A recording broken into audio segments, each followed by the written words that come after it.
That woman that was kicked out of the gym, yeah, she confronted the guy. She confronted the radical lawmaker in California. She was kicked out of this Los Angeles Gold's Gym or whatever. And this lawmaker has supported men being in women's spaces. And now he's seeking Nancy Pelosi's seat. So he's going from state legislature to Congress, U.S. Congress. So we're going to be talking about this woman. And she was relentless. She was clear. She was direct when she confronted this radical LGBTQ lawmaker. So we're going to talk about it. We're also going to talk about the Assistant Attorney General, Harmeet Dhillon. She just drops a bomb on UC Berkeley. She lowers the bomb on UC Berkeley after the TPUSA violence that we've been seeing there. And really, there's been TPUSA violence here in the state of Illinois a couple of times. One incident led to a man's arrest. He flipped over a table and he was arrested for that. But then separately, he was arrested for making threats against the president of the United States. And he was a teaching assistant. And that, of course, hit national headlines. Illinois State University, that's at my alma mater. But there's been really like an uptick in violence against TPUSA specifically. So we're going to talk about it, and Harmeet Dhillon is not letting UC Berkeley get away with this. Campuses need to do better. They need to do better to protect TPUSA students amidst the aftermath of this assassination of Charlie Kirk. They need to do better. They should have done better while Charlie Kirk was alive. I have done several shows talking about Illinois State University hosting Charlie Kirk back in April of this year, and how I felt not safe.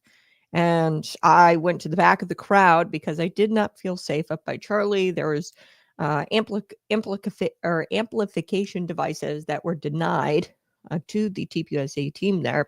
And then there was like 2 security guards, and there were people up in the Bone Student Center behind the glass, and they had like posters. One had a swastika poster right behind Charlie Kirk. And yeah, I don't know why access to that building wasn't cut off while Charlie Kirk was there, because all it takes is one deranged leftist to point a gun out of one of those windows and shoot Charlie Kirk. So I felt unsafe at the Illinois State University event. I stayed towards the back. I was interviewing a lot of the fringe leftists that were there. A lot of people wanted to hear Charlie because he was very moderate. People loved his ideas on the left and on the right and loved talking to him and debating him. And I was in the back kind of interviewing the deranged leftists, the fringe, and the professors. Yes, there were 2 or 3 of them who joined students in their shouts and their nonsensical screaming. Free, what is it, John Pork? It's some sort of internet meme that they were screaming in megaphones behind Charlie. They were just there to be nonsensical. And the professors were encouraging that. Universities need to do better to protect TPUSA students in the aftermath of the assassination of Charlie Kirk. I do want to get to Illinois because they made it legal illegal for parents to protect their kids' minds, essentially. So they made it illegal for parents to do that, to protect their children and their minds. And America First Legal is fighting back against an unconstitutional law here in the state of Illinois. So we will be chatting about that. So let's dig into this Black lesbian woman. She was barred from a Los Angeles Gold's Gym after making a complaint about a really creepy encounter with this trans-identifying male. This is a guy pretending to be a girl, and he was in the locker room at Gold's Gym in Los Angeles.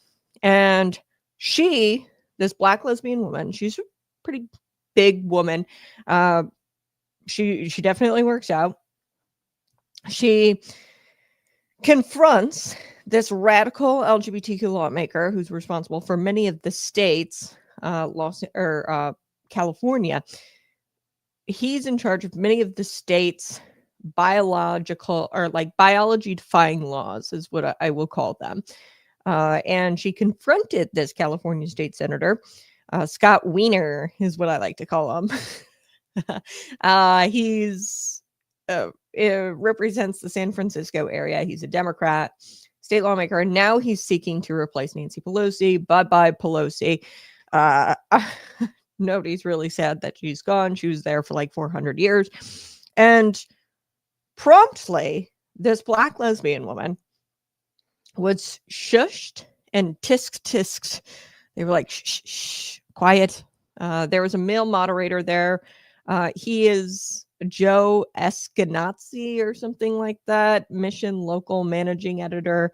He was interviewing, so he was kind of like a moderator at this event that took place in California. Now, Hyman wrote, Tish Hyman is the Black lesbian woman who had to deal with a man being in her locker room.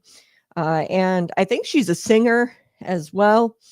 But she went to this event, and on X, she wrote she says that she had a chance to have a conversation with Senator Wiener. And she goes, it was an honest one. I am hopeful that this is the first of many conversations we will have regarding women's safety. So I'm going to play the clip. It's a little long. It's like three minutes, but you're going to want to stick it out because she's just relentless here. And she is clear. She is direct. She does a perfect job confronting her representative here. And that's what this is all about, folks. Don't be afraid to confront these people who initiate or who sign or vote yes on these biological or biology defying laws.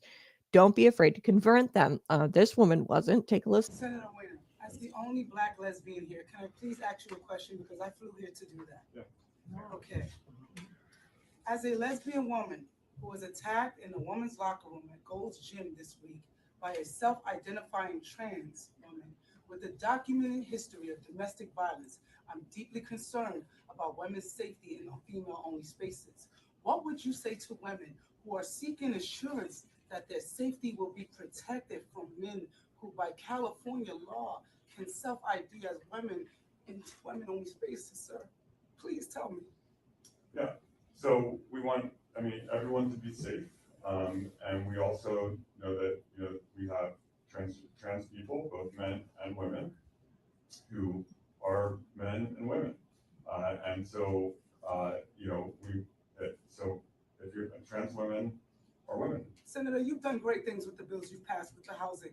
I've read a lot of your bills, and like you said, there are bills that need to be opened up, and I'm telling you now, millions of women across America are being harassed and sexually assaulted in locker rooms. I'm a lesbian Black woman. I'm not transphobic. I'm not homophobic. And I do respect a lot of the things you've done.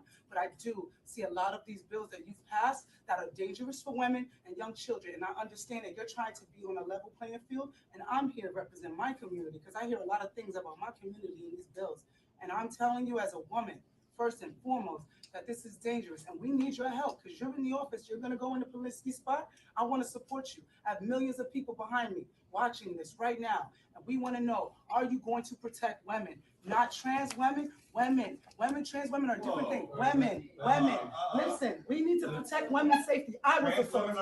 I was assaulted. No, they are not. They are men. I was assaulted by men. He broke his wife's jaw so bad she needed reconstructive surgery.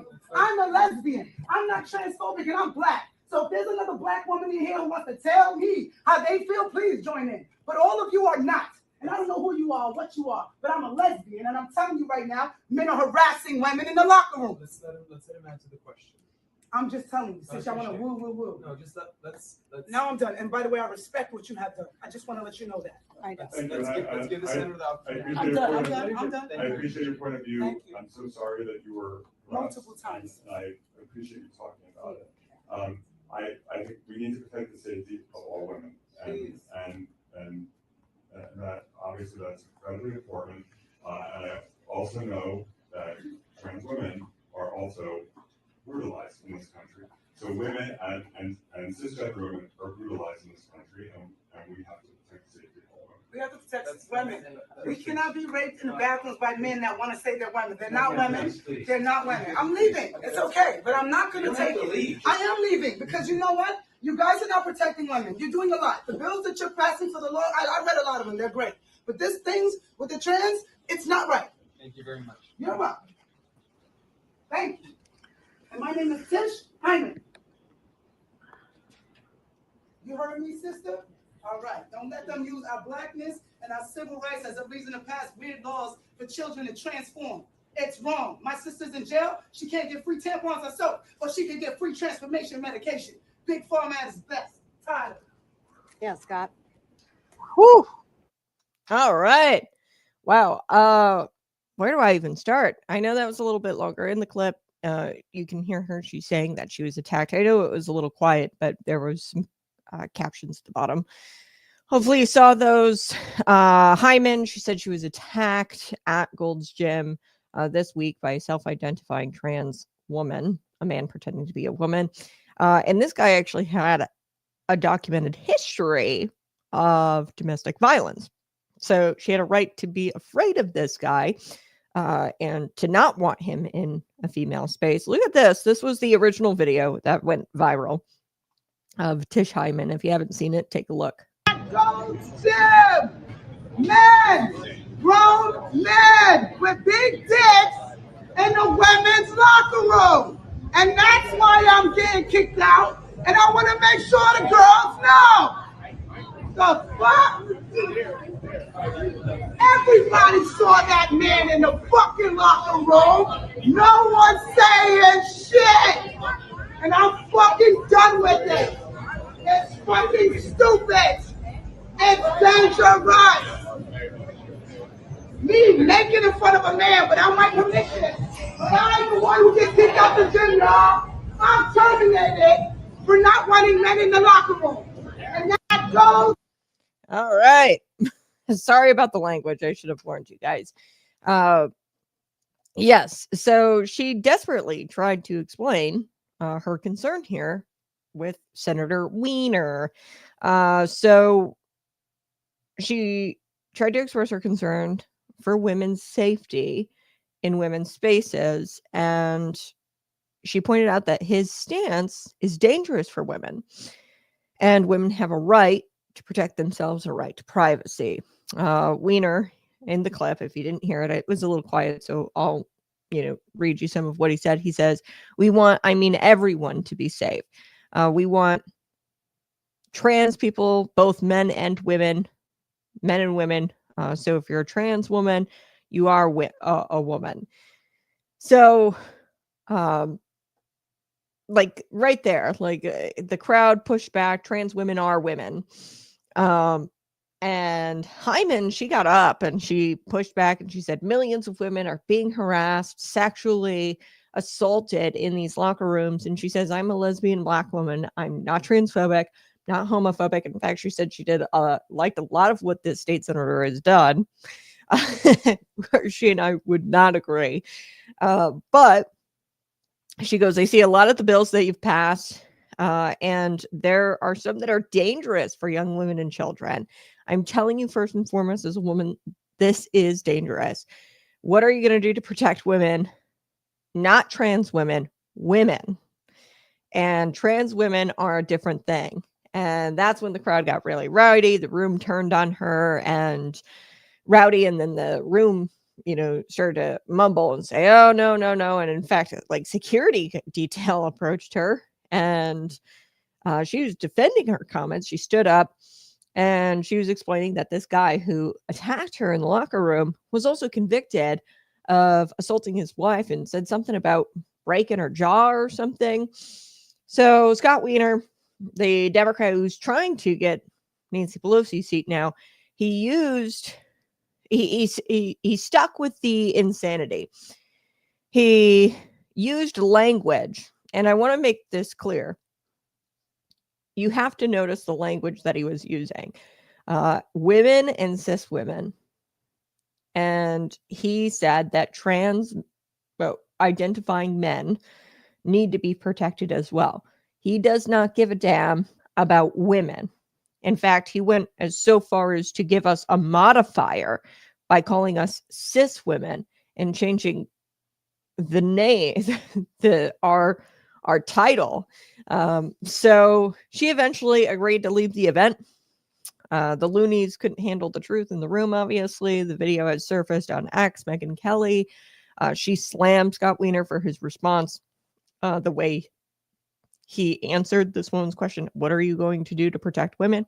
This is what Megyn Kelly said. She said, this man cannot be allowed anywhere near U.S. Congress. Scott Wiener is a disgrace. He's a radical, and he's clearly a misogynist. So Tish Hyman, she asked all the right questions, folks. She was direct, she was clear, she was relentless, and she was actually really kind. She complimented the senator on, other legislation. She did this in the best way possible. And I just want to point this up and highlight this. You notice how he said women and cis women. He's making it abundantly clear that men are now the real women, and real women have to take a new name or a new ideological name, and he's putting a modifier on real women. That's misogyny. And she walked out the door, and she actually spotted another black woman right there by the door. And she said, don't let them use our blackness and our civil rights, this is what Tish said, as a reason to pass these weird laws and allow children to transform. She says transform, transition. It's wrong. And then she pointed out another little bit of California lunacy. She mentioned that her sister's in prison, in jail, and she says she can't get tampons and soap in prison, but yet she can get free transformation medication, gender transitioning medication.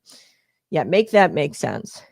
So given that Scott Wiener is most likely going to be the next congressman, this guy is dangerous, period. And good on Tish. Like I said, she was relentless and clear and direct. And that's how we should always address these biology-defying lawmakers. We should take note. All right, let's talk about the violence happening at University of California at Berkeley. This broke out on Monday, and it's just been breaking out really all over the country. It started really, I think, at Illinois State University. There was another individual who flipped the table. It started with a teaching assistant. He flipped the table twice. Earlier in the week, he flipped the table.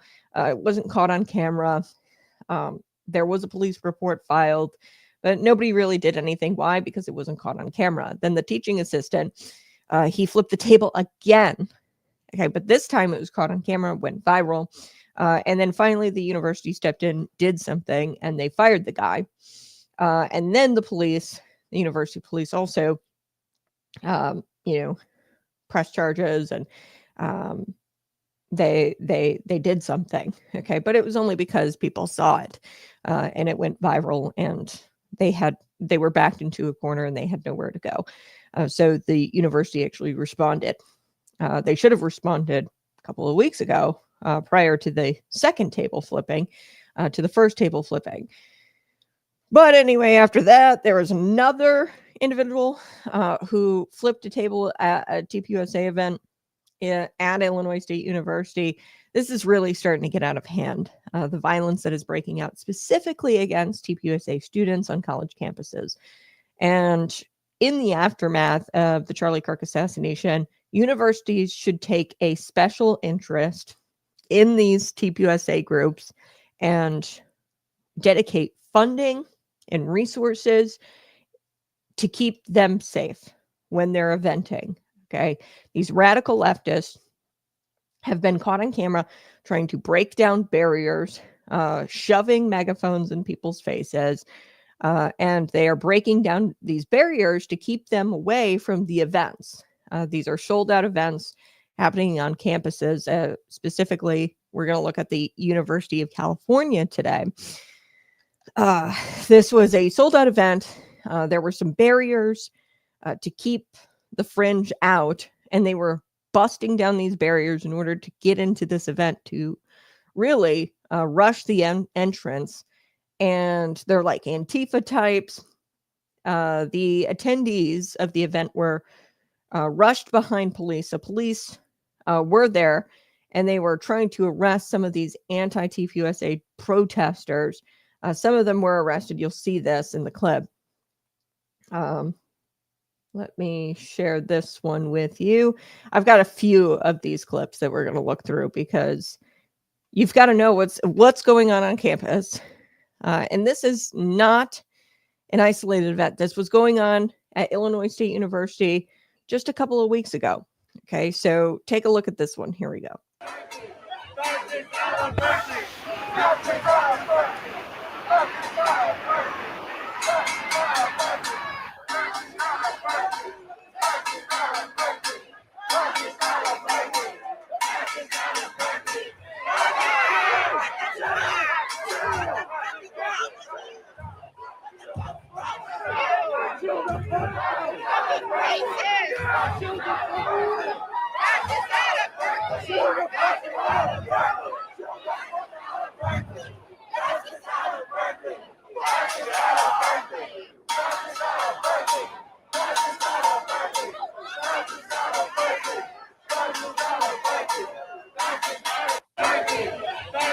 Okay, so that's one clip. I'm going to share some more with you.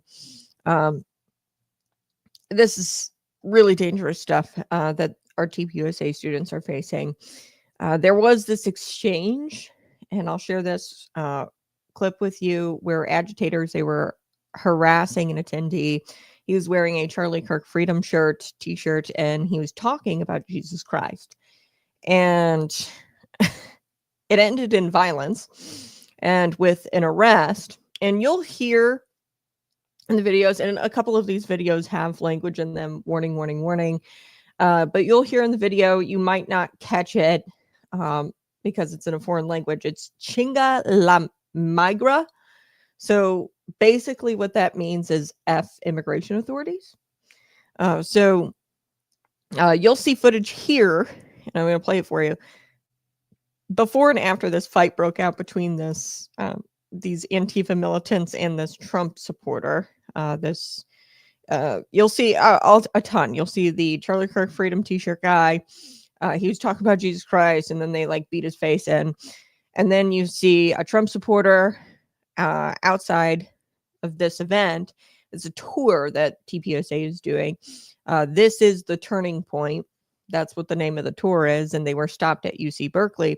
Let's take another look at this video. Yeah, this is the Charlie Kirk Freedom t-shirt guy. Here we go. Fuck you,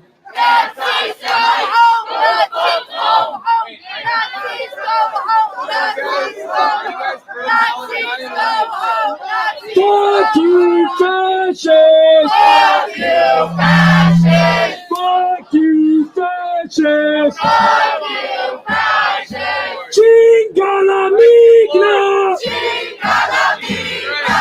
Chinga la migra! Chinga la migra! Chinga la migra!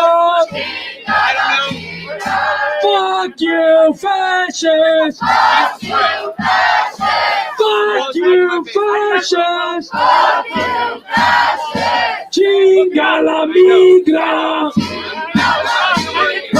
Chinga la migra! Okay, so this is a little bit longer of a clip, but I'm going to try to fast forward where he gets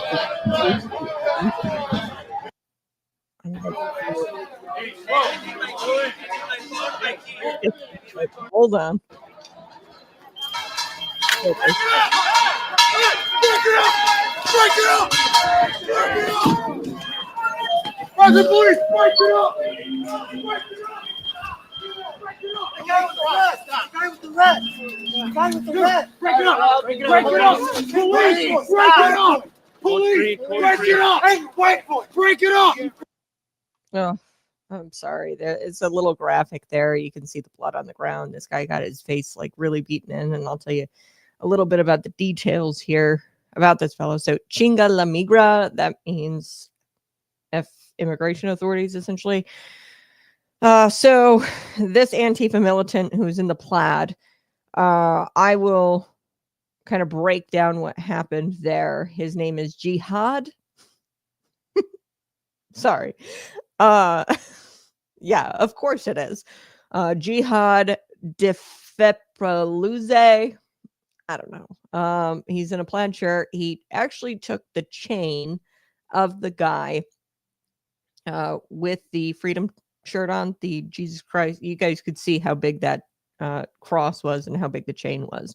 So he comes up, rips the chain off of his neck, and then he throws a punch, in defense of himself and his property, right? He throws a punch at Jihad, and then Jihad beats this guy's face in. And this guy has now been booked on suspicion of robbery and battery resulting in injury. Okay, so the Berkeley police are now alleging that this guy committed an act of robbery and battery resulting in injury. So, I mean, that's really intense stuff to watch, folks. I wonder if we can see the moment. Maybe I'll just play it here. I want to see the moment where he the chain.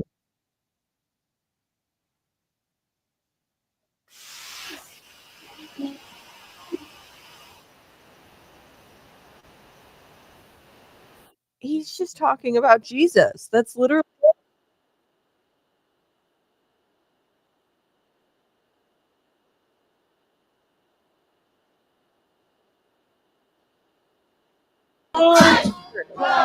Our first speech of the night. Stop the I'm gonna- kidnapping! I'm gonna- Lord, Jesus Christ is the Messiah. He will be returned. The first speech of the night. I would like to welcome Antonio from Students Organizing for Liberation. Hello. I first want to thank all of you all for coming out here. And I do want to pay attention to our comrade right here. They have a point. It is our job as students to be educators within the student movement. It is not enough to say fuck fascism when we don't tell why we mean it. Okay, this is it. Guys, that's exactly what they want. That's exactly what they want. we didn't get to see it. Exactly. Break it up! Break it up! Private police, break it up! Okay, so you guys saw all of that. That was intense. You don't get to see it because the camera's away, but man, the police, the Berkeley police, they were saying, hey, he took the chain of the freedom shirt guy around his neck. That was robbery, right? And they're alleging that. So now, the assistant attorney general. I did want to get to this one. One of the agitators harassed a guy in a red shirt, calling him white boy.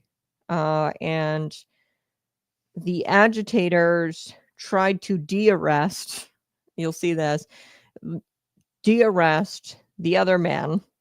Okay, so there was agitators who were harassing a guy in a red shirt. They got arrested, and then they tried to de-arrest the guy. They were unsuccessful. They tried to pull him away from police. Let's see here. This might actually be the conservative Christian man. You'll see this. Hold on. Actually, this is a different angle from Andy No. Okay, here we go. I want to show you this one. Here we go. This is silent. It's an aerial view. We might actually get. Yeah, so you can see him come up from behind, rip the chain.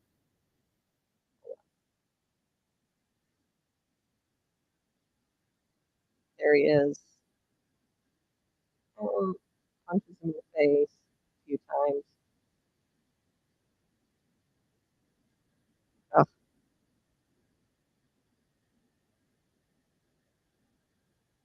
Just brutal. This is so sad. Okay, so let's see. I think that this is the de-arresting that happens. This video, there's a few of them where a guy got arrested and then the agitators tried to pull this guy away from the police. They were not successful. Let's take a look here. Just some more videos. This is just complete chaos. That's all I can say. Here we go. I'm just going to show you. It's important that I show you these because you need to know exactly what's happening.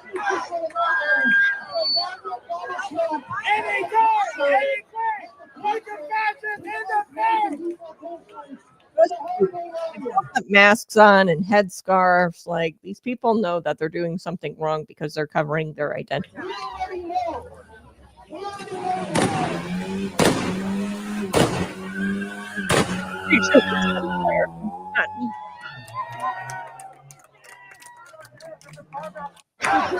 Yeah. There's so many videos I could show you, but I'm just going to move on and get to the news of it. The Assistant Attorney General, Harmy Dhillon, she weighed in on the matter, and she is not happy how Berkeley has handled this situation. I'm not happy with college campuses around the country, particularly Illinois State University. When Charlie Kirk was there in April, I saw it.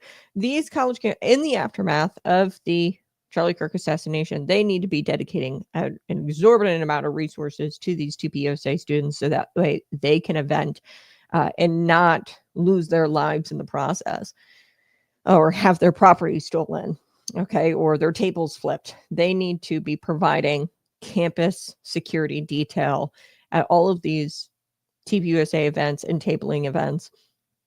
And they need to be pouring an exorbitant amount of resources into these groups, into these college, groups. So Berkeley has a lot of explaining to do. So she's not happy with Berkeley. She said that there have been problems there before. So she took to X and she said, we saw all of this at Berkeley in 2017. That was when US Berkeley was sued and they settled the case back then. The Civil Rights Division of the DOJ, they are going to be investigating what happened here. Most recently, I see several issues of serious concern regarding campus and local security and Antifa's ability to operate with impunity in California. So I'll share with you what she said on X. Here it is. She warned the university and the city of Berkeley that they were going to get a note, that they were going to get some correspondence, right? And she said, hey, UC and city of Berkeley, expect some incoming Civil Rights Division from the DOJ, correspondence, and more. In America, we do not allow citizens to be attacked by violent thugs and shrug and turn our backs. Been there, done that, not on our watch. So it didn't take very long for her correspondence to come in. So the Civil Rights Division is initiating a full investigation. They already sent letters to the university president and the university police. She says this on X: mob assault and thuggish intimidation of attendees exercising their First Amendment rights are unacceptable. So she said that the Civil Rights Division under Attorney General Pam Bondi, they are initiating a full investigation into the failures of UC Berkeley and anyone who enabled such violence. So this is the letter sent to the president, and she made good on her promise. Sent the correspondence. Very, very troubling stuff. So, yeah. She called on the university also to preserve all records. So in this letter, you'll see here, the numerical list here. This list is all of the records. She's calling on the police and the university to preserve records related to the event. And she said that every American has the right to speak at and attend events without fear. And many of these are, audio, video, police records.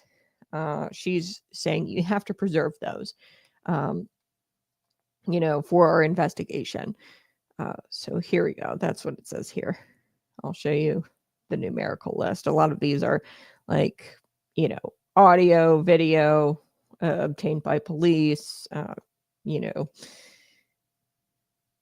and preserve those records so that way we can conduct a full investigation. And she says, hey, you have the right to speak at these events without fear. You have the right to attend these events without fear. So good morning, my patriots. I appreciate you being here this morning. Smash that like button, share this out with your friends. Let me get to some of your comments this morning. Good morning, Lisa. Good morning, G.I. Joel. Good morning, Brian. So great to see you guys. Let me get to, she went after it. He totally missed her point. That was talking about the earlier story where Tish Hyman confronted the LGBTQ biology defying lawmaker Wiener, who is attempting to upgrade from his state senator position to Congress and take over Nancy Pelosi's spot. She confronted, totally missed her point. Yeah, because this guy is a misogynist.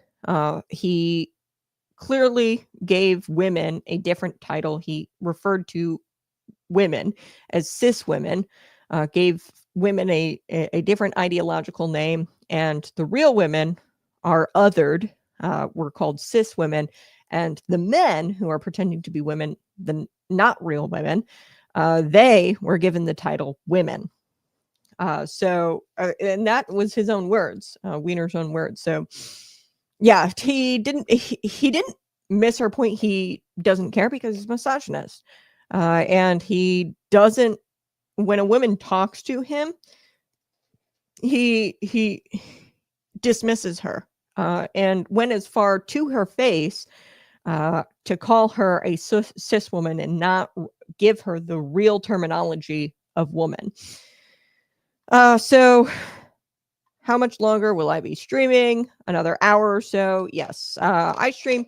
So I've been coming in a little bit late. I say 6 to 8. Eventually I will get back. Folks, I'm 26 weeks pregnant. It's kind of hard to get up and go in the morning at 6 a.m. But usually I get here by like 6:10, 6:15, something like that. But usually it's 6 to 8. Maybe I go a little bit over. 8:30 is the latest. So yeah, I'll be streaming for a little bit while. But it's weekdays, Central Time, 6 a.m. to 8 a.m. Usually I'm here. Okay, so smash that like button, subscribe to the channel. And if you want to support the program, you can visit patriotpumpenergy.com and go ahead and get your premium pre-workout. This is 150 milligrams of caffeine. There's 2,500 milligrams of creatine. There's some really good stuff that we pair with the caffeine so that the caffeine lasts longer. It's called black pepper extract. It really helps your mental focus. And I know that some people think that the supplement industry is scammy. I am all about supplements, look, and I know that some of them can kind of be scammy, but if you find the right one that works for you, it's so much better than pharmaceuticals. Am I right? Like if you find supplement, and hey, we need supplements because our diet, they take all of the nutrition out of them and then put synthetic vitamins in there in our food, and we're not getting what we need out of our food. So you need to supplement. And we've just kind of changed our lifestyles.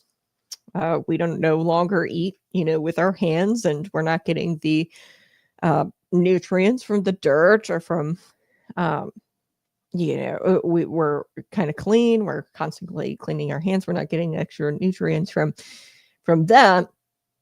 So we have to supplement things like iron, things that are in soil we used to get in our food. And now you're seeing just skyrocketing health problems here in the United States.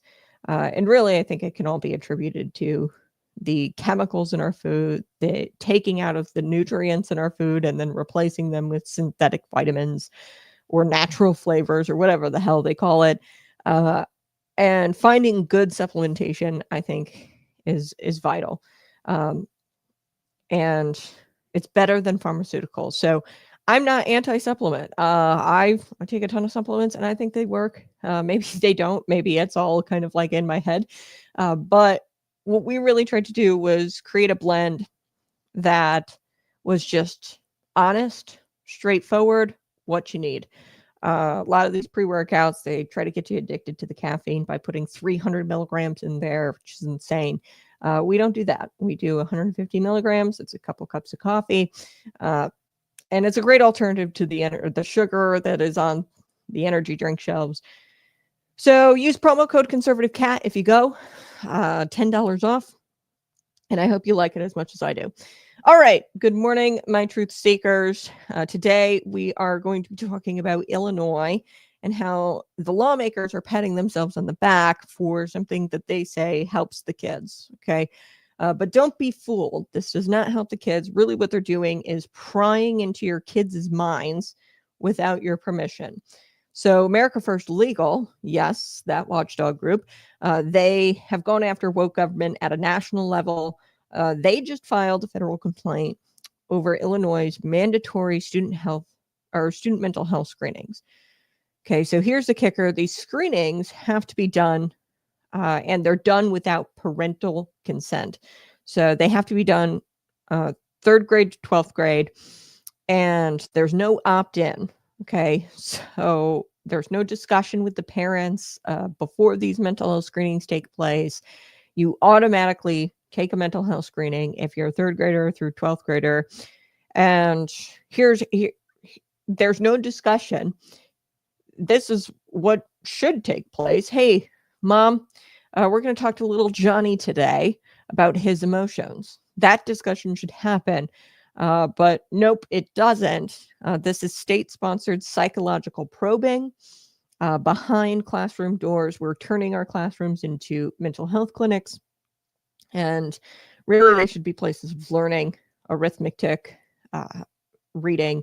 So the law was championed by State Representative Lindsay LaPointe and a few other Democrats. She called it an urgent step to address the youth mental health crisis. Now, let's pause there, because nobody is saying that there's not a mental health crisis. Nobody's saying that we want kids to struggle with depression and anxiety.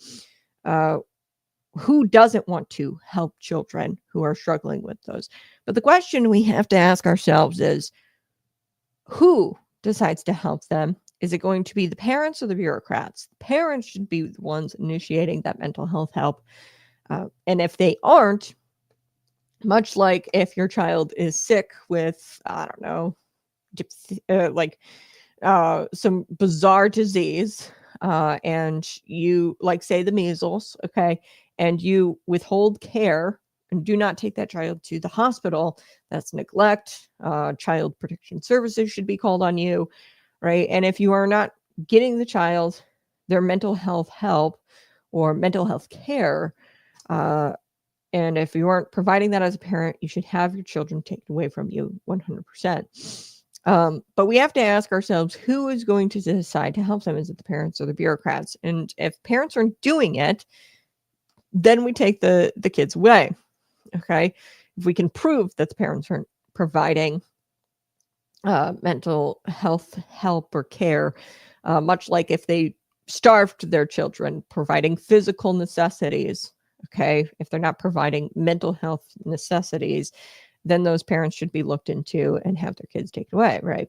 That's the system we live in. LaPointe says families are on wait lists and there's brick walls trying to get help. So the state, obviously should swoop in and take over, because that is at the heart of every progressive policy. That is the logic. That logic is the beating heart of progressive policy making. If something is hard or not working, let the government handle it. Okay. But here's the problem. Once the government enters your kids' mental health and mind, they never leave. Okay. They're going to collect that data. They're going to create records. They're going to categorize your child, and they're going to do it all without your knowledge. And this law forces schools to administer annual mental health screenings for grades 3 through 12 every single year without a parental signature required. Now, you can opt out of this, but that is not the same as opting in. State Representative Regan Deering of Decatur, she saw this coming, this complaint. So there has been a federal complaint launched by America First Legal. This is a watchdog group nationwide. They initiate complaints and fight woke policies, woke government. So she voted against the bill, Regan Deering. She's quoted in the Center Square. And her statement cuts right to the heart of the issue. She says, quote, "As a mom, I'm concerned about the growing number of mandates coming out of Springfield that are removing parents from decisions about their own children." Yeah, and fast forward a couple of years, I'm telling you folks, they're going to be mandating physical checkups, okay? And then you're going to have a school doctor, one that you didn't choose, okay? And they're already talking about putting clinics, like health clinics, where you get a physical and basic health care at this clinic in the school. Okay, they're already talking about doing that. And I mean, they are removing parents from being parents. Okay, if you as a parent cannot take your child to a daily checkup with a doctor or a basic, get them the basic help that they need at a doctor's office, and you can't do that because, I don't know, you're busy or you're working, and to the point where you have to have the school do it through their clinic, you shouldn't be a parent and you shouldn't have custody of your children if you aren't capable of taking your child to the doctor. Okay. Don't give me that. And they're putting a clinic in Bloomington, District 87, where there's buses everywhere. People are saying, oh, well, transportation, it's hard to take your kid to the doctor. Literally, the hospital is 7 minutes away. There's hospitals and doctor's offices on every street corner in Bloomington. They're 7 minutes away. There's a full-blown hospital from District 87. So don't give me this like, oh, well, the parents, they just can't get the transportation they need, or they can't take off work. If that's the case, then they shouldn't be parents, and CPS should be taking the children away from them. Okay, so in a couple of years, I guarantee that you're going to have to be mandated as a parent to take your child to the school clinic and get the physical there rather than choosing your doctor where you want to take your kid when he's sick. Plus, I mean, we're encouraging children to go to the school sick where there's other children, healthy children. I don't get it. Anyway, went off on a bit of a tangent there. We do that sometimes here at the Conservative Cat Show. But here's what Regan said. She said, "We're removing parents from decisions about their own children." I would take it a step further. It's not even decisions about their own children. You're removing parents from the children's lives totally. You're providing 3 square meals a day, breakfast, lunch, and dinner, snack time. Okay, it used to be you go there for lunch. Okay, they didn't do breakfast when I was in school. They didn't do dinner when I was in school, or snacks, because guess what? It's the parents' job to provide meals for the children. And if they aren't providing meals for the children, then CPS needs to come in and take those children away. They're not capable of having children. Okay, if you're not providing their basic needs. Okay, so I would take it a step further. I wouldn't even say that they're removing parents from decisions about their own children. They're removing parents completely out of the picture when it comes to the care of their children. Regan goes on. She says, whether the issue has been curriculum or, in this case, mental health screenings, parents deserve to know what's happening and to give their consent, not an opt-out. And she's right. She uses that key phrase there, not an opt-out. You see, Springfield, they've got this new trick. They give you the illusion that you've got decision-making power, parental control, by offering you an opt-out. But that's not consent. That's really just the government saying, we're going to do it unless you stop us. Okay, and that is not the same as consent. Parents used to, my parents, if we were going on field trips, if we were watching any kind of movie, I remember we watched I think it was Schindler's List when I was in school. And I mean, it's not like, I don't think it's rated R. I don't know. Schindler's List. Is it rated R? Throw it in the comments section. I can't remember exactly. I mean, there's definitely adult themes. I mean, it's about the Holocaust. There's violence. But we had to get permission slips to watch that when I was in high school. Okay, so things have really changed And the state now wants to psychoanalyze your child without even a phone call home. Okay. If I had to get a permission slip signed by my parent to watch Schindler's List, why the hell do I not need a permission slip, when the school wants to psychoanalyze me? It's insane. And there's not even a call home. Hey, mom, we're going to psychoanalyze little Johnny today. So America First Legal is hitting this head on. There's a little something, and I've looked into this. A great way to attack this law. It's called the Protection of the Pupil Rights Amendment. Okay. Now, this is a federal law, and it actually requires schools to obtain written consent before asking children personal questions about mental or psychological conditions. So there's federal law that exists and has existed. So Nick Berry of the AFL, America First Legal, he's senior counsel, he said this. He says, quote, "The state of Illinois has no right to interrogate, investigate, or even ask children about their emotions or family life without parental consent. Federal law is clear. Parents decide, not schools, not bureaucrats. This law is unconstitutional, unlawful, and unacceptable. Unacceptable, and quite frankly, it's un-American." You know what happens when the government starts asking children about their feelings about home? Okay. Those answers can trigger mandatory reports to Child Protection Services. Okay. So you might get like a third grader who, tells the school counselor that he's sad and dad is so mean to him. And really what happened was dad took his tablet away. Okay. And the next thing you know, you're going to have to be dealing with a mandatory report, DCFS knocking on your door. So this law doesn't empower families. It weaponizes emotions as a reporting mechanism and turns teachers really into informants, and it turns classrooms into clinics.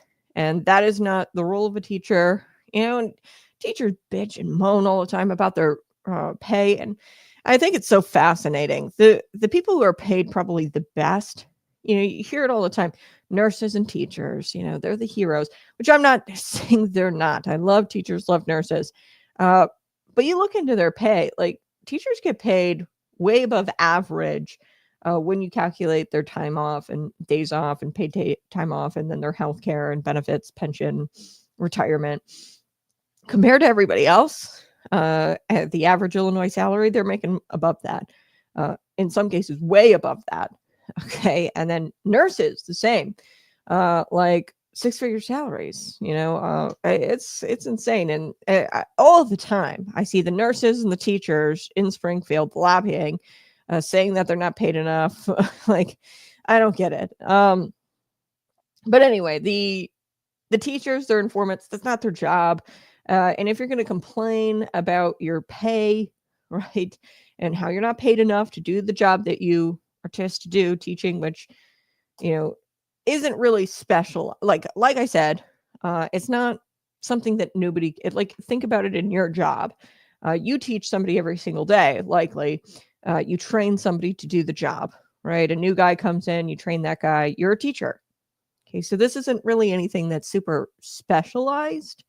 I don't even think it shouldn't require a degree. Hot take, but anybody can teach. It's a skill that you have to work on and practice like anything else, but it's not really specialized, and doesn't require, it's a skill.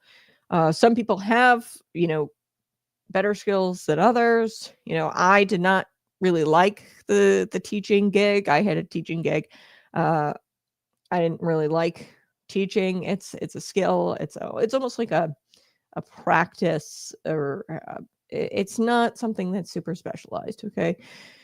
But if they're going to complain about their pay and how they've got to do their job, why are we giving them more tasks to do? They are literally becoming psychoanalysts, informants for the state.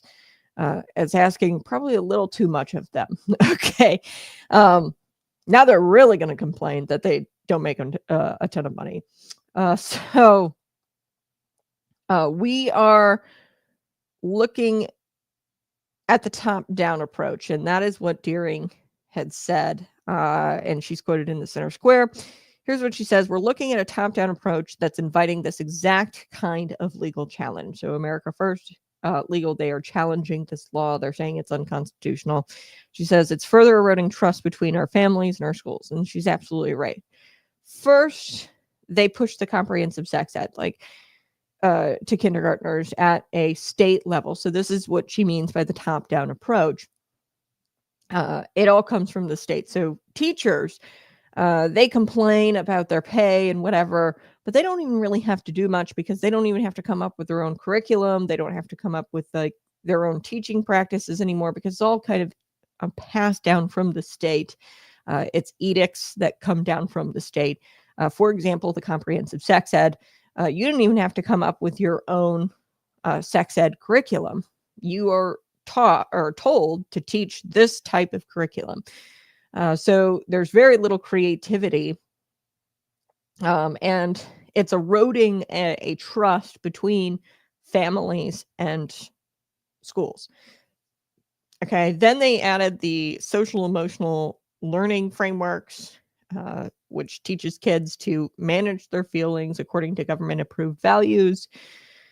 And then came to gender ideology and wellness lessons, and now they're institutionalizing mental health screenings as another academic requirement. Okay, so the pattern is clear.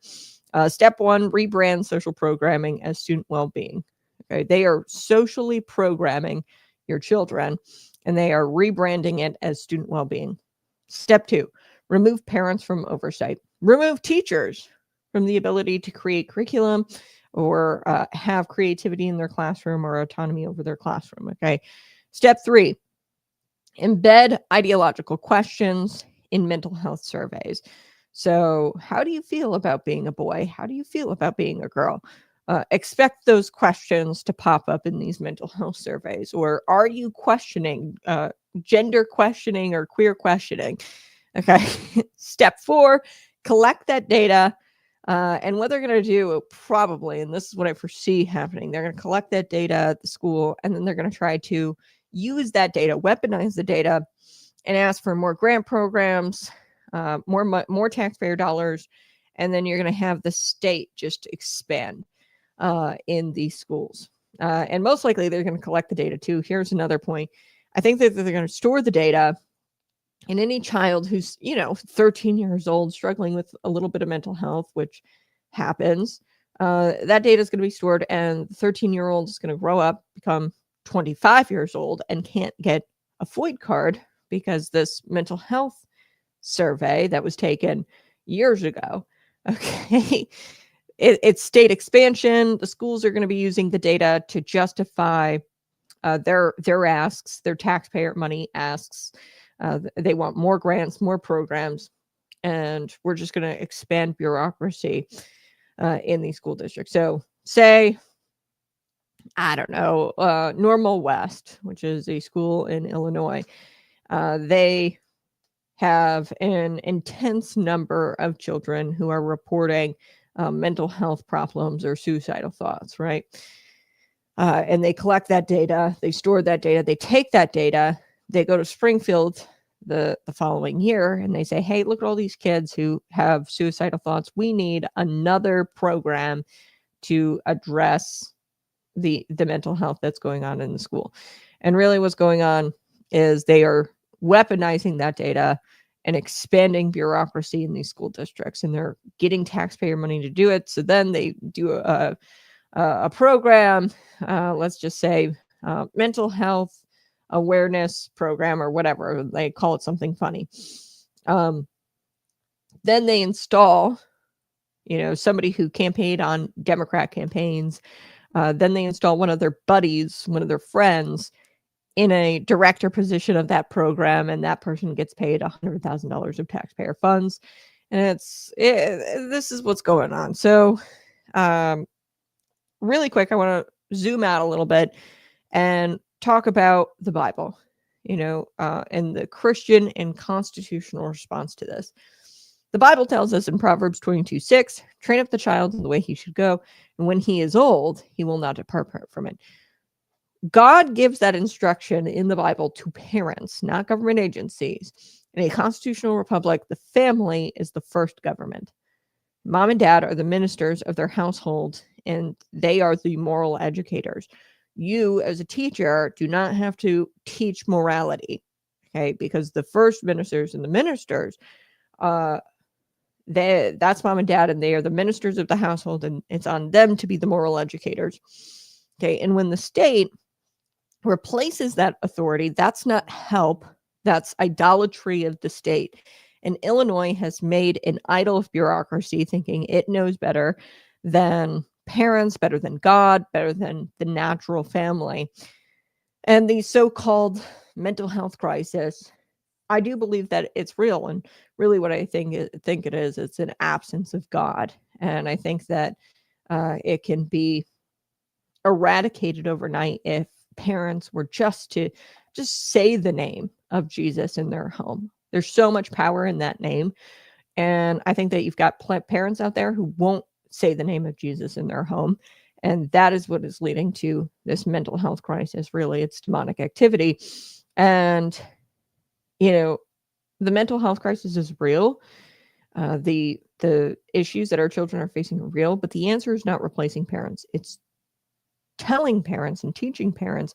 And this is where the shepherd comes in, the pastors, the preachers.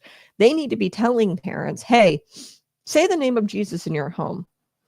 Command the evil spirit to come out of your child, the spirit of suicide, the spirit of depression, the spirit of anxiety. Command that to come out of your child. And I like this. I actually learned it in a Bible study. Shout out to Kathy Schmidt. She's actually a Logan County board member. She leads a Bible study with her husband, Gary. I actually learned this. Bind and loose. It's a prayer. And I've never prayed like that before, but you can bind a spirit of something. So like say anxiety, and loose the spirit of peace. Okay. So just saying that, binding something, forbidding it, declaring it unlawful, declaring it wrong, and then loosing is permitting and declaring something lawful to come in. That's the legal terminology, binding and loosing. So use that. I find that extremely helpful in my own prayer life, but use that in your homes. I mean, just to have parents have a shepherd or somebody tell them that could really eradicate, I think, the mental health crisis overnight. So let's talk results. Every new student support law in Illinois has one thing in common. It creates unfunded mandates. Okay, so now what you're going to get, and I already alluded to this earlier, is teachers saying, oh, well, now we're psychoanalysts, now we're psychologists, now we're performing these mental health screenings. We're going to need more money for that. Okay? So this is a mandate on teachers and on, whoever's going to be administering these. These aren't, professionals, by the way, people with degrees in mental health sciences or brain science, neurosciences. Okay. These are just, Becky, who graduated like 2 years ago and has a nose ring. She's going to be performing these surveys. So what you're going to wind up having is Becky feels cheated. She's going to go to the state house and she's going to ask for more money because she's got to fulfill this mandate. So this is what State Representative Regan Deering said. She said, instead of empowering parents and partnering with schools, it's burdening teachers with an unfunded mandate. Teachers, they already say that they're stretched thin, and now they're expected to screen the kids, interpret psychological results, and file reports. Okay, and I don't know why we're putting that burden on teachers. For what? Really. So politicians can make a press release. Hey, look what we've done to address the mental health crisis. Meanwhile, you've got mental health waitlist. And this is, and I'm not a big fan of the secular counseling. Actually, in my women's study at the Tabernacle, or my women's ministry, we meet every month on a Saturday. If you guys are interested, drop me a ping in the comment section or email me always, conservativecatbarker@gmail.com. But in my women's study, we were talking about the secular self-help books. Now, when I went to college, and I don't know if you guys know this book. It's called The Subtle Art of Not Giving an F. Okay. And this book has been around for a long time. My sister actually read it. While she was in high school. This book has been around for a long time. It really emerged in the millennial type area. My sister's a millennial. So when I went to college, I had English teachers in my high school, my senior year, recommending this book. Everywhere I turned, people were buying me this book or wanting to buy me this book. Right when I graduated high school, I thought it was strange. And in college, everybody was reading it, the freshmen in college. And it's a self-help book. And in my women's ministry, we were talking about self-help and the dangers of, self-help. And a lot of people are on wait lists to get into, these counselors and psychiatrists and what they'll teach you. And what this book, I believe, teaches you. I read a little bit of it.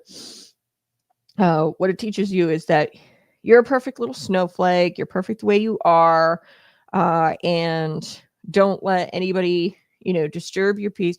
No, that is not what the Bible, that is so contrary to what the Bible says. You are not perfect. You are saved by grace, but you are not perfect.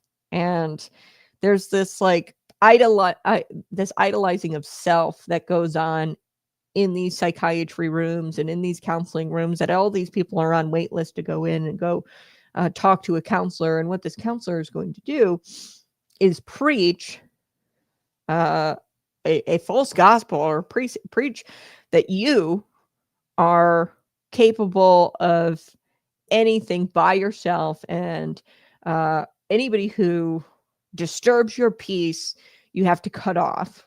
Okay. And that is what this industry is all about nowadays. So people are on these wait lists, and those wait lists are very, very long. I'll tell you what's empty though. Churches. I'll tell you, there's seats empty at my church. There's seats empty at churches. And nobody's telling people to get into church. Okay. Get in, get a good shepherd who will tell you, to speak the name of Jesus in your home, and keeps the Holy Spirit's protection in your home from things like anxiety, depression. So, yeah, I think that yes, there's problems in the mental health. With mental health, there is a crisis going on. All of our solutions up to this point are bogus, including this mental health screening. This is just another bogus attempt to try to remedy that. So if lawmakers truly cared, they would, try to expand church-based mental health partnerships. But they don't. They would, try to do that. These places, this is where real moral grounding exists. And they don't want that, because the goal here isn't actual care. The goal here isn't actually getting people to a state of positivity, to a state of acceptance that, hey, I'm imperfect and that's okay, because I've got somebody who is perfect on my side. That is not the goal. Getting people to a healthy mental state. The goal is control, always. And if you've got people so caught up and all of these other remedies with the self-help and the idolization of self, if you have an entire populace who is just so idolized with oneself, it prohibits them from helping each other. Okay, because what we've done is cut people off. Oh, this person, I'm protecting my peace. You'll hear that a lot. And I cut this person off. Or my parents don't have the same views as me, so I have to cut them off. You'll hear a lot of that. And what that does, it makes it easier to control the populace, because we're not helping each other. We're not talking to each other. We're not forming communities. We are wrapped up in our cell phones and in our idolization of self. And that is easier to control, because there's strength in numbers. And when you isolate, people from the herd, it's easier to control them like that. And you can't control the herd. Okay, it's harder to control the herd. It's easy to control, the sheep that's isolated. So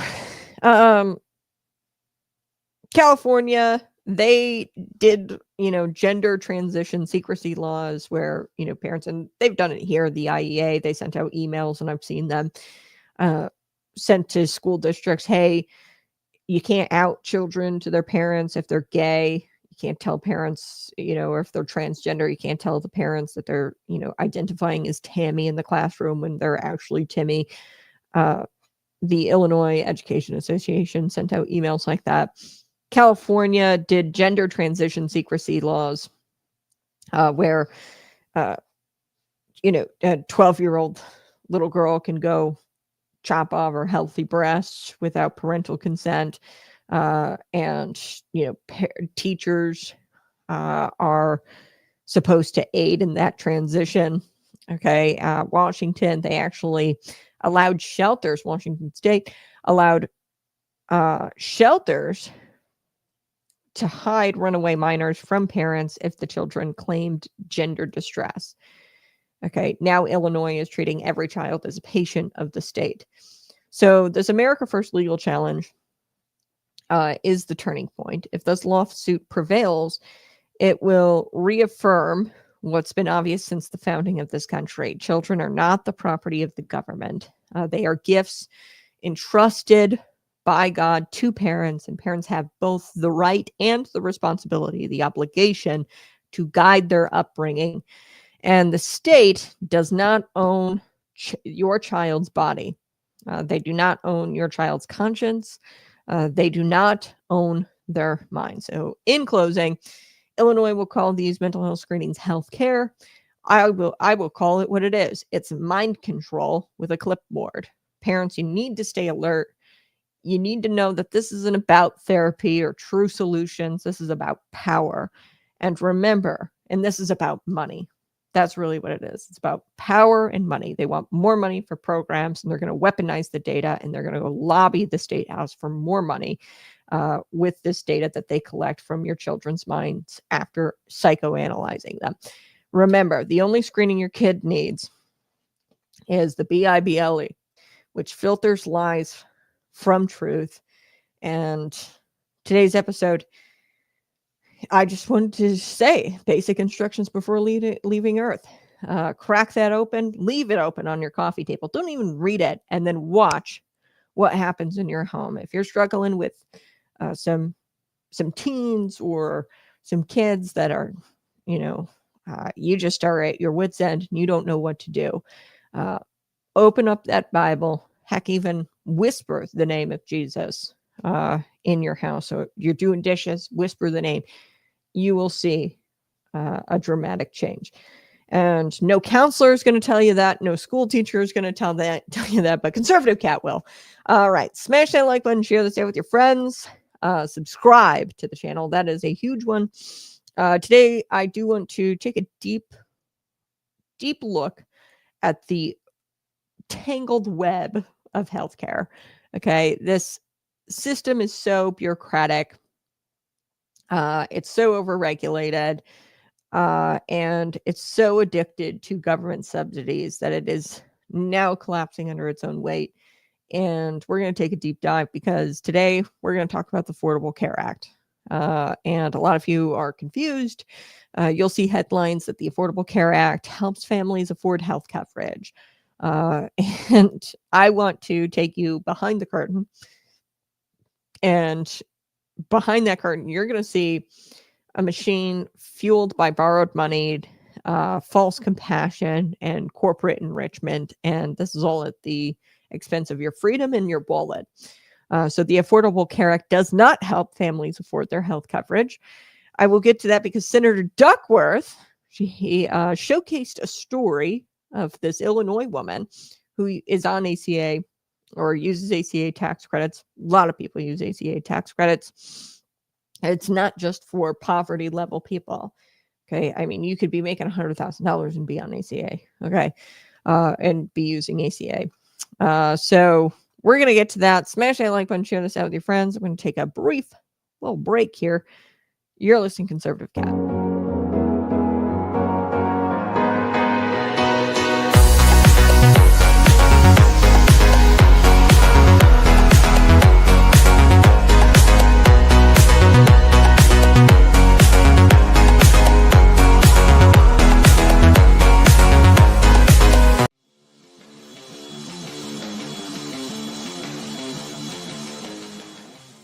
Welcome back to Conservative Cat Clips. I'm Cat, and we're going to be talking about the myth of free college today. Free college, they cry, as if professors would grade 100 term papers for hugs. Okay, do you know any professor that would be willing to grade papers in exchange for hugs? I don't know any professors that would do that. And let me get one thing straight. There's no such thing as free college. Somebody pays for it. And spoiler alert, it's not the kid getting the woke gender studies degree. It's going to be you. It's going to be me via our taxes, your grandchildren's taxes. And they slap the word free on it, and they hope that you don't notice the bill until it's too late. So you know what happens when you make college free? You're going to flood the system with a bunch of people who aren't really ready for the working world. And then you're going to jack up tuition costs, because if it's getting paid by the taxpayer, why not jack up the tuition costs? And not to mention, you're devaluing the degree, okay? A bachelor's in gender liberation studies is not going to be worth much when you hand out these degrees like candy. Any kind of degree that you hand out, if you start handing them out like candy, then they're not going to be worth very much. And what's worse are these bloated institutions spending a whole lot of time pushing Marxist ideology, and they're not actually teaching our students marketable skills. There's diversity coordinators at these bloated institutions who make six figures, and your kid isn't able to get the student isn't able to get an internship unless they sell their soul to the wokeism ideology, and they sign a pledge about climate reparations, and they subscribe to this wokeism ideology.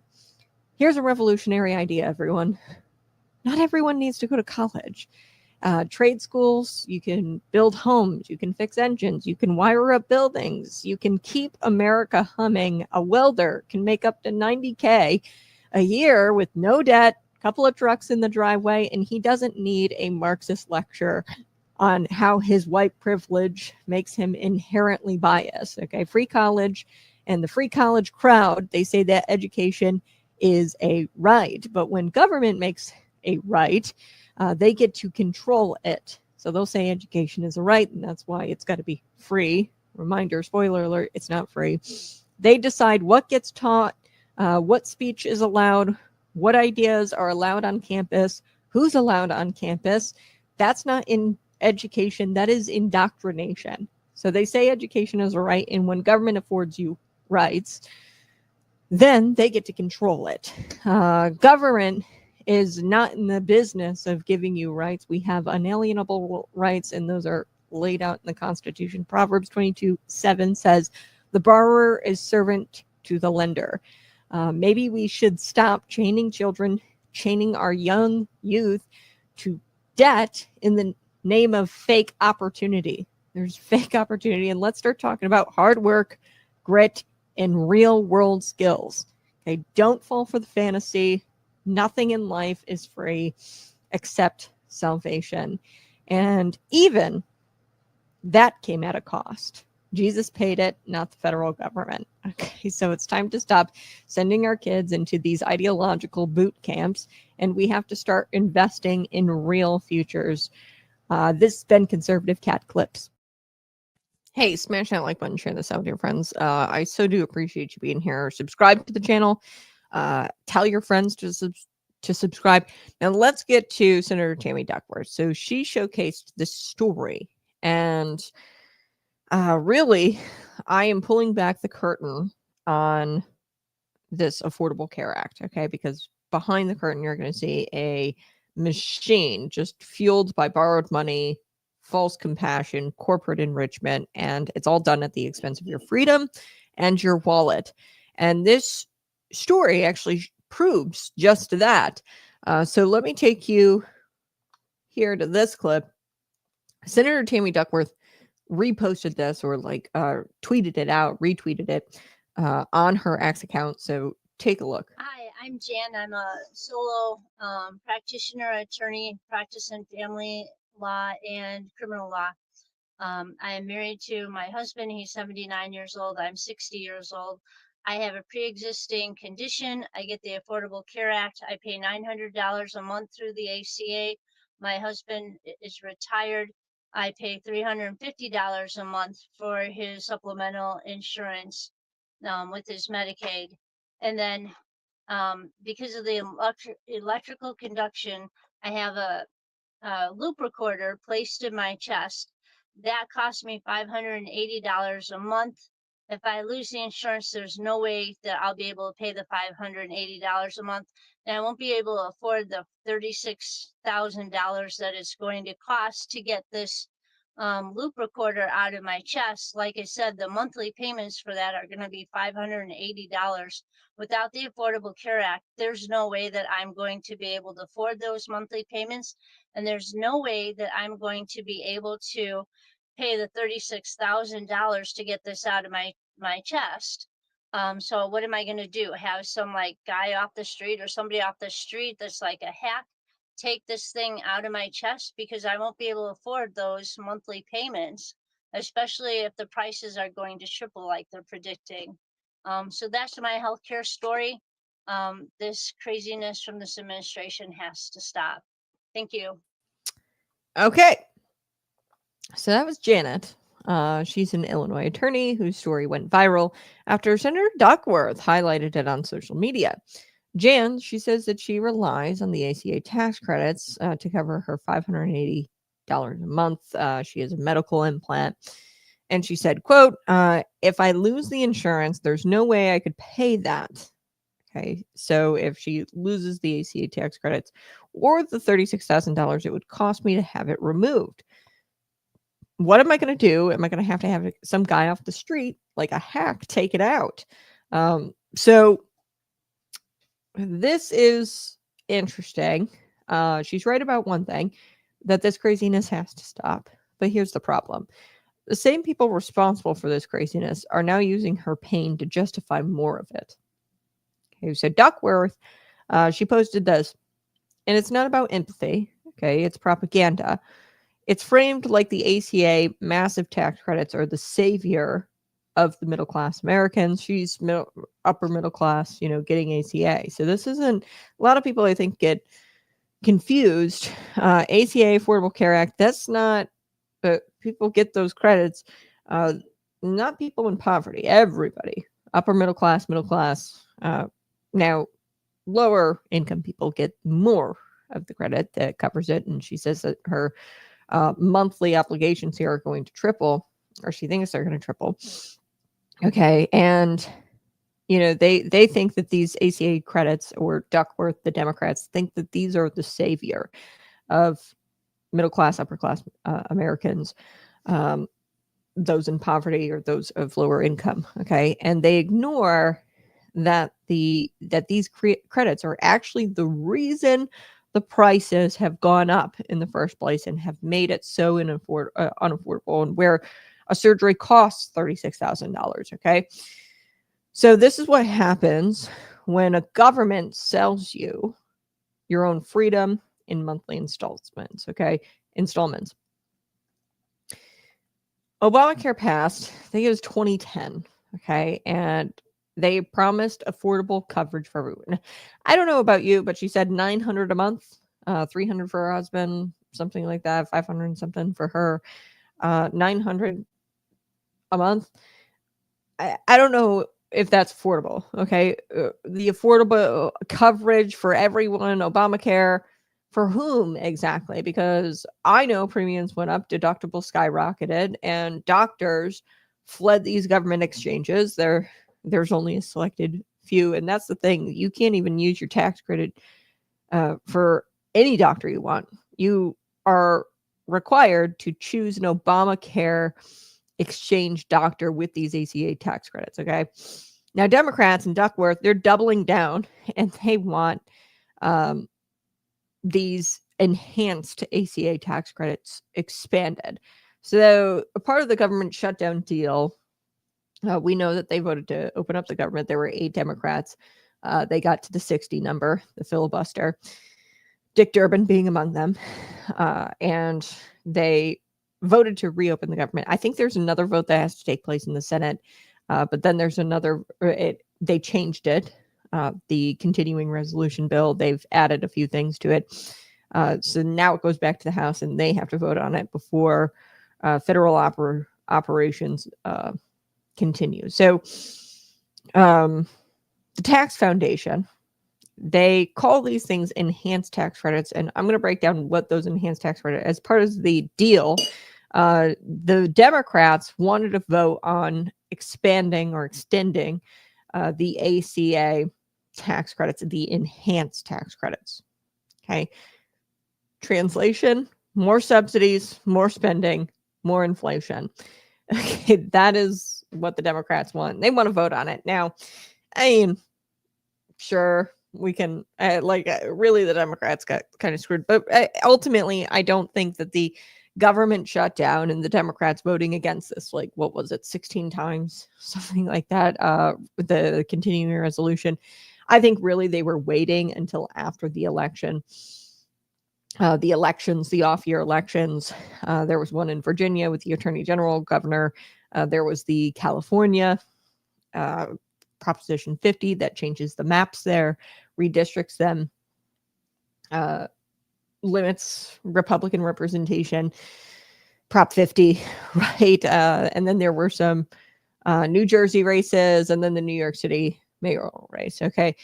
And those elections were definitely influenced by the government shutdown. Okay. People are upset about the food stamps. People were upset. Federal workers, Virginia races definitely were impacted by that government shutdown. There's a lot of public sector employees in Virginia, and they're upset because they're not at work, and they took it out on Republican-held House and Senate, Donald Trump. Okay. The food stamp bennies, lots of people are on food stamp bennies. New York Mayor-elect Zohran Mamdani, he's all about socialism and socialized programs, right? And, people were upset about their food stamps going away. And here's this guy promising like free food and grocery stores, government-run grocery stores. And yeah. So the government shutdown definitely influenced those elections. They probably extended the shutdown, didn't vote on the CR because they wanted to sway the elections, the Democrats. That's my hot take there. Okay. But anyway, they came to a deal here with the enhanced ACA and voting on it. Now, as long as they, the Republicans don't say, yes, we'll vote on it without a filibuster, not going to work. These enhanced tax credits, unless the Republicans bend the knee, they're dead in the water. Okay, they're not going to be a thing anymore. And William McBride, he's with the Tax Foundation. He's a chief economist. He put it plainly in the center square. The enhanced versions now also apply to higher income individuals. So during COVID, I think it was like 2021, they enhanced the ACA tax credits, and these tax credits can now go to people like attorneys. Okay, this is upper middle class. And they can apply to higher income individuals. And he says, well, providing more generous subsidies for lower income people. That's how the ACA tax credits kind of work right now. Studies show that the tax credits law and the subsidies have caused not the enhanced ones, but studies have shown that just ACA tax credits in general for the lower income people, not the enhanced ones, have caused premiums to rise considerably. And the prices continued to increase since then. Okay, so I think in 2014 is when the ACA tax credits came out. 2010 was like when Obamacare kind of started happening. But in other words, the healthcare solution This is not a healthcare solution. This is a financial disaster. And they've called it the Affordable Care Act. And really, what it is, it's the Unaffordable Care Act. And it is living up to that name. So let me break this down. Let's talk about why this happens, why the tax credits create such expensive premiums, deductibles, but why everything is so expensive. And I'll break down the simple math that politicians pretend not to understand. This is basic economics. When the government floods the market with subsidies, it doesn't make things cheaper. Okay, it actually just hides the true cost of things, and it causes the cost to go up. So this is why college tuition has gone up exorbitantly, because the government started offering easy student loans, government subsidized loans. Okay. And once they started doing that, that's when tuition really skyrocketed. Okay. That's why rent skyrockets when housing vouchers are poured in, okay, to the market. And this is why healthcare prices are exploding, because Washington decides to help. It causes everything to go up. Okay. And McBride says it this way: you're funneling $100 billion a year into insurance. That's what this ACA tax credit a year, $100 billion. Billion. You're funneling it into insurance companies' pockets. Okay. The $100 billion, that's how much the ACA is. You're encouraging consumers to purchase more expensive plans. When demand surges without a similar increase in supply, prices go up. This is basic economics. And politicians try to pretend, or they pretend that they don't get this. Okay. Hold on one sec. Drinking some iced coffee this morning. Very good. Okay. So the elites in DC talk about access, and really working Americans, they get stuck in a system where the bills just keep rising and rising and the care keeps shrinking and shrinking. So like I said, ACA tax credits, you can only choose the Obamacare exchange off of that list. And I want to point to the Inflation Reduction Act, because I think that this is a perfect comparison. Biden, under his administration, the Inflation Reduction Act, there was a provision within the Inflation Reduction Act that gave $4,000, I might be messing up my numbers a little bit, to Americans in the form of a tax credit to go buy electric vehicles. $4,000. Okay. Every American now has in their pocket to go purchase an electric vehicle. What does Ford do? Well, they're like, okay, everybody's got $4,000 extra. We're going to raise the prices of our electric trucks by about $4,000. Okay. So yeah, this is, the costs are just going to keep rising and rising. And who really benefits from it? It's not you and I. It's the big pharma, hospitals, insurers. They're the ones who are benefiting, not you and I. Okay. So I want to zoom out and we're going to talk about God's design. Okay, because this is not just an economic issue. This is a moral issue. In God's design, individuals, families, churches, they care for one another. Okay. This is why earlier in the show I was talking about self-help, and this whole self-idealization is so dangerous because it isolates people and we can't care for one another. And we're so wrapped up in our own little bubble and our own, depression, anxiety, and our own ailments that we can't even, build a community. So communities rally together when someone is in need. Okay. But when the government steps in with their version of compassion, it is a trap, and they are trapping you in dependency on them. Okay. ACA is not a safety net. It is a spider web, and you are stuck in it. Once you're in it, you can't escape. And, this woman, she says that, without the ACA, her monthly obligation there is going to go up or triple. Now, if we were to just do free market, and I'll get to that here in just a second, a free market model, and have these people compete, it will be fine. But it's kind of like losing money in the moment. Like in the long run, this is going to be so much better. Once you're in it, you can't escape, and you'll lose those tax credits, and then you feel like you can't make that monthly obligation. But without the credits there, it's kind of like the snake eating its own tail. Without the credits there, the prices of things are going to come down.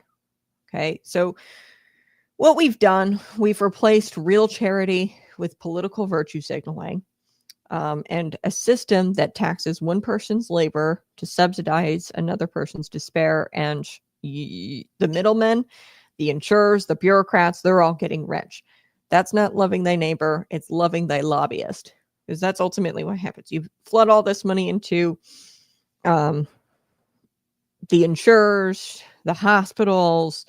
Okay, the tissue box costs $200, and you're like, whoa, why does it cost that much? Because they know there's tax credits there, and Uncle Sam's going to pay it.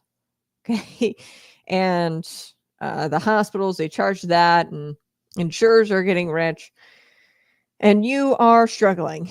So McBride, he's with the Tax Foundation, he pointed out another crucial truth. $5 trillion spent on pandemic relief plans. So these enhanced tax credits were never supposed to be a permanent thing. And this was just one of many relief programs, the ACA enhanced tax credits. Okay. Now they spent $5 trillion on relief programs, in trillion T. And basically these spending surges, these are now being pointed to as a main cause of high inflation. Okay, think about trillions in relief, and now everything costs way more. Okay, gas, groceries, healthcare costs, everything is up. And it's really because the government has a spending problem. The government borrowed against your children's future, by the way, because they don't have money. They've spent it all. So they're borrowing money, taxing you. Okay, that's a whole other part of this, is they're continuing to tax you. They're borrowing against your children's future to try to help you in the present. And now these COVID era enhancements, they're still there 5 years after the pandemic. And really, Washington, they've never met a crisis they didn't want to keep. Okay, they told you these subsidies were going to be temporary, but they need these subsidies because they need their press releases. Tammy Duckworth needs something to virtue signal with. Okay, and this isn't policy anymore. Okay, this is political addiction. They're addicted to fancy press releases and to virtue signaling. That's really what this is. It's just virtue signaling. They don't give a damn about your care and how much it costs. Otherwise, they'd pull back those subsidies, let the free market go. And we'll get to that and what that looks like here in just 1 second. I promise. Smash that like button, subscribe to the channel. Okay, so McBride, he hit another crucial point here. They don't give a damn about your care. And here's another reason why. ACA tax credits, why not use that tax credits on any doctor that you want to go see, any practice, any insurer? Okay, why not use those, on anything? But you have to pick from the Obamacare exchange. So the ACA prescribes a convoluted, here's what McBride says, set of requirements that increases cost and disconnects consumers from their own healthcare decisions. Okay, so there's a disconnect between patients and providers because you're not taking making individual decision making. You're not making decisions on your healthcare. Okay, when you don't know things, how much things cost, you stop caring about how much things cost. And that's how you get the $200 aspirin tablets or the $3,000 ambulance rides, because you are removed and disconnected as consumers from your health care. Okay, because you are forced into certain options on the Obamacare exchange. And it's all inefficiency. It's all designed confusion. It's very confusing. And we're forcing Americans to buy certain insurance plans through government exchanges. And the ACA tax credits make sure Washington controls your options. So in order to bring down the cost a little bit, the crumbs that they give you, in exchange, we're going to tell you who you can go to, and then you're disconnected as a consumer from or as a patient from your provider, and you don't really care how much things cost. Okay. And what happens when government controls your choices? You get fewer doctors, fewer options, higher prices. This is socialism. And they're just repackaging it and not really coming out and saying it. Okay, so what is the answer? The answer is a free market alternative. McBride offered one word: freedom. Right now, ACA subsidies disconnect consumers from their own health care. No one is watching the prices. The costs are ultimately getting passed on to everyone. And free market healthcare system, what would that look like, my friends? Well, transparent pricing. Where you know the cost of a procedure, where you know the cost of everything. Okay. Catastrophic coverage only for real emergencies, not routine care. Health savings accounts, letting families save and spend their own money. Okay. Tax incentives for medical competition and innovation. So that is what a free healthcare system would look like. Stop pouring subsidies into the market. And dare I say it, I think we need to return to like a church-based, community-based care network. I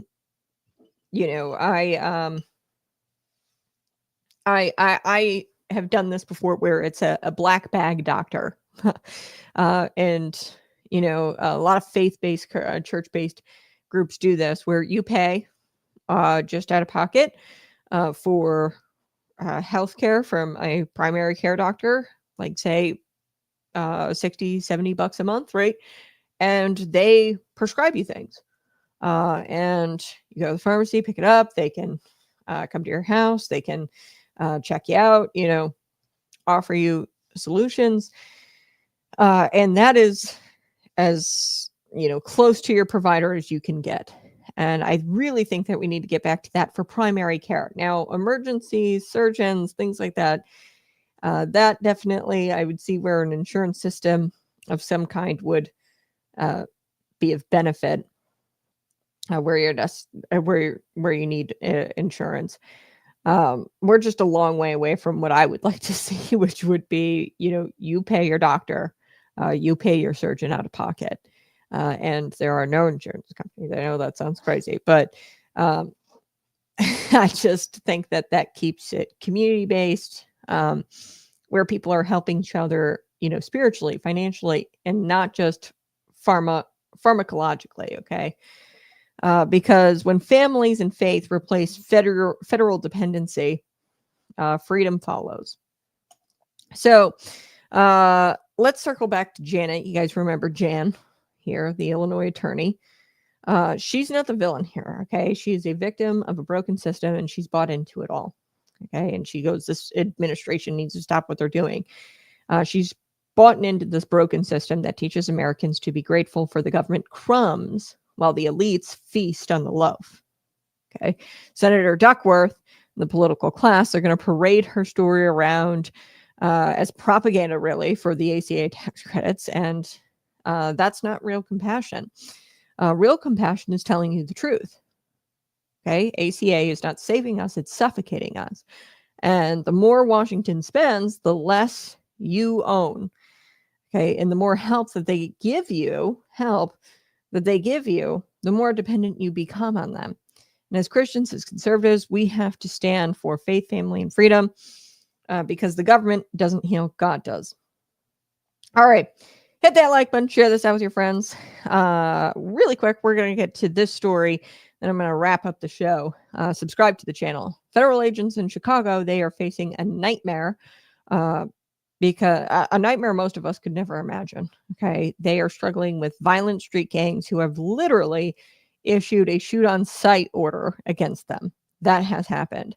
According to Customs and Border Protection, the Latin Kings in Chicago have targeted immigration enforcement officers and these officers who are working in the city. And they are urging their teams, the CPB, the Customs Border Patrol, they are urging their teams to use extreme caution because there is now a Latin King order out there to shoot on sight. Shots have been fired. Agent vehicles have been rammed. Bricks, paint cans have been thrown at Border Patrol trucks in Little Village, this little neighborhood in Chicago. And this is all happening amidst a ongoing immigration operation. And, this isn't happening in a foreign state. Okay, this is happening in American streets. Okay, paint cans, shots fired, vehicles being rammed, paint cans, bricks. These attacks are happening amid the Operation Midway Blitz, which is a federal crackdown led by the Trump administration to restore and remove criminal aliens in Chicago. The mission is clear: enforce the law, protect communities, and dismantle violent networks that have been thriving really for decades because of local politicians' neglect there in Chicago. They love the gang. Al Capone days, it's just, they're not really mobs anymore. They're just gangs, and the politicians just love this stuff. Heck, I wouldn't even doubt that there's connections there with the gang activity. There is peacekeepers. There's gangs that are hired, paid taxpayer money, $200 a day to go out there, play guidance counselor, and they're paying them to go out there and really commit acts of violence. Some of these peacekeepers have been caught on video curb stomping people, breaking people's jaws to a point of no recognition, and facial reconstruction surgery. So there's that. But instead of standing with law enforcement, Chicago's progressive leadership is doing what it always does, making the immigration enforcement job, the law enforcement officers' jobs harder. Judge Sarah Ellis, she slapped federal officers with a sweeping injunction limiting their ability to use force, even after Border Patrol officials reported that agents were being shot at and assaulted. They have to use force. If you're being shot at and assaulted, you have to use force. But this judge said, now, fortunately, you have the Seventh Circuit Court of Appeals. They granted President Donald Trump their administration's petition for writ of mandamus. This is a legal term, which essentially kind of temporarily restores their ability to use force. It's a court order that compels government official to perform a mandatory duty. So the Seventh Circuit Court of Appeals has restored that duty to Border Patrol. So this Judge Sarah Ellis, nice try. Okay. But she justified her ruling, and she said that the officials are misinterpreting the level of threat, posed by the protesters. And, I'd like her to say that to the agents' faces, the ones who are dodging bullets and having paint cans and bricks thrown at them. Chicago officials, though, they love the virtue signaling about the community safety and, what is they call the Peacekeeper Initiative. They call it crime intervention programs. But their failed policies have made this city a sanctuary for chaos. They protect criminals. They pay criminals. They defund the police. And then they act shocked when the gangs are running the show and when Latin Kings issue a shoot-on-sight order against law enforcement officers. Now federal agents are being hunted in their own country, and city leaders are more concerned about optics than the survival of these law enforcement officers.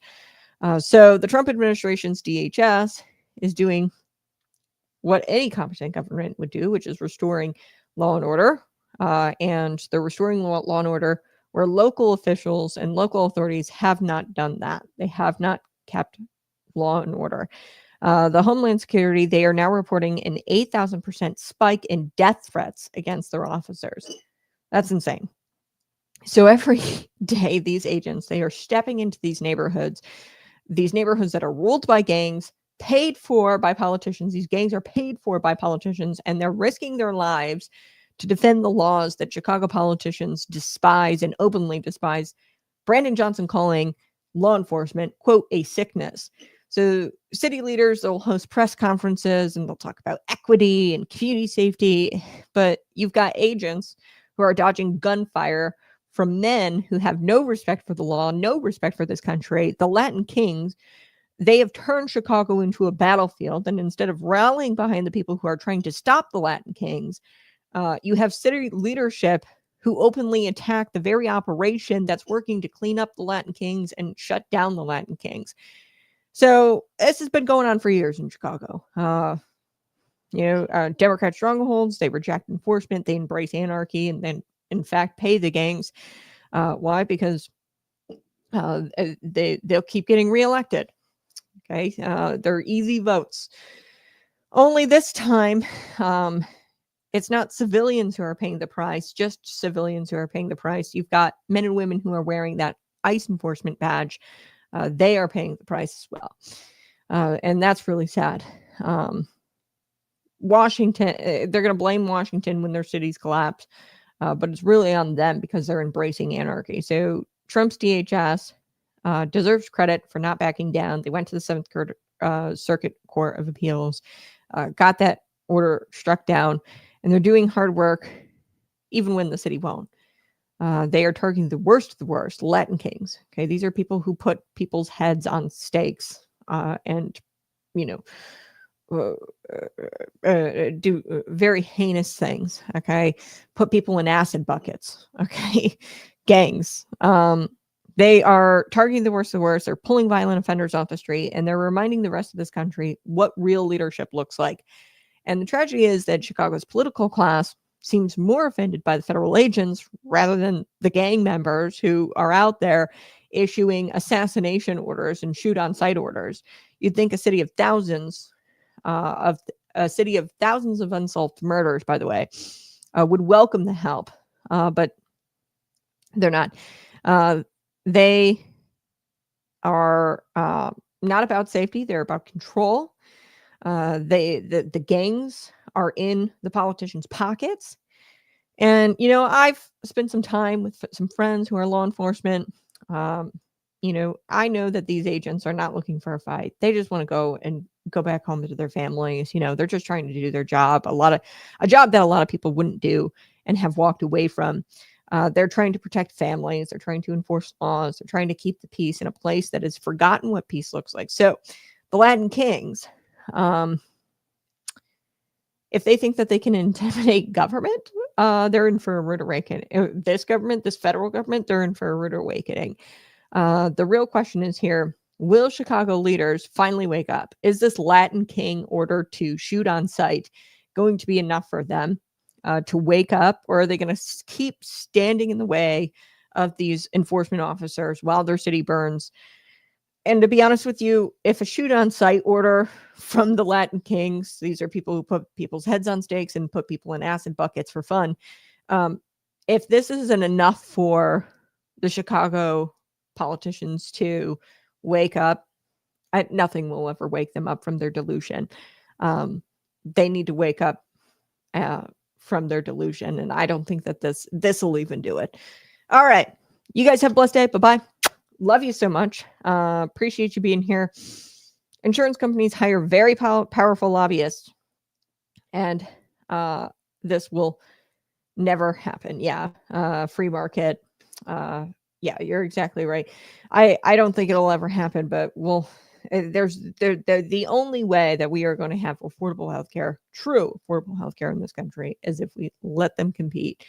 But it's not going to wind up happening. And you're flooding the market with all these subsidies and these tax credits.